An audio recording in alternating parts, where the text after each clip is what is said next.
Para muitas pessoas, a palavra testamento é associada à divisão de bens e surge sempre após a morte de alguém. Resolver os conflitos em família, né? Quando tem muito dinheiro, né? Mas até apesar que se tiver pouco dinheiro ainda dá briga, né? Normalmente é conflito. Na prática, o testamento, quando feito, serve para evitar conflitos entre os herdeiros e as longas brigas judiciais. Essa juíza que atua na vara de sucessões em Belo Horizonte diz que a polêmica do tema tem uma explicação. A nossa cultura não nos permite pensar de modo fácil na finitude. Segundo o Colégio Notarial do Brasil, esse cenário começou a mudar. E a prova disso está nos números. Houve um aumento da quantidade de testamentos registrados nos primeiros meses de 2021, em comparação com o mesmo período do ano passado. O levantamento comprovou que no ano passado foram feitos 6.308 testamentos no Brasil. Nos 3 primeiros meses deste ano, os cartórios já registraram 6.568.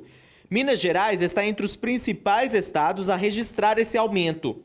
Os 628 testamentos registrados em 2020 saltaram para 848 no primeiro trimestre de 2021. Esse acréscimo que a gente tem percebido no aumento dos testamentos é em função da pandemia, com certeza. Elas têm visualizado a morte muito de perto, né? Sejam por pessoas conhecidas, seja pelo noticiário, sejam por parentes. Então, eu acho que esse temor tem feito com que elas tenham a preocupação de fazer a disposição de última vontade do seu patrimônio, com medo da proximidade da morte que elas têm vivenciado. Com base no Código Civil Brasileiro, divide-se o testamento em 3 maneiras. Ele pode ser o cerrado, que é lacrado pelo tabelião e a única via fica sob responsabilidade do testador. O particular, que pode ser feito em casa, mas precisa de 4 testemunhas que não sejam as beneficiárias do testamento. E o público, em que é feito em cartório, na presença de 2 testemunhas e com a garantia de ser registrado na Central Nacional de Testamentos. E hoje nenhum inventário ele pode ser feito sem a consulta a essa central. E nessa central só estão os testamentos públicos. Então, se eu faço um testamento hoje em Minas Gerais, mas venho morrer lá no Acre, se o tabelião de lá, ou mesmo se for perante o judiciário, resguarda-se assim o objetivo do testador e a vontade dele. A legislação brasileira determina que para fazer o testamento é preciso que a pessoa deve ser maior de 16 anos e capaz.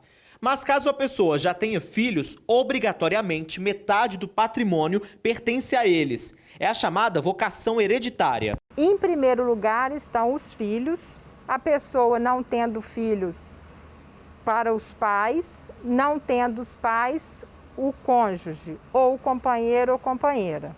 Então, essa seria uma primeira ordem de vocação hereditária. Aí, num quarto plano, né, que é justamente o inciso 4 dessa ordem de vocação hereditária, entram então os irmãos. Há situações em que um herdeiro pode perder o direito ao patrimônio, alterando essa linha de sucessão.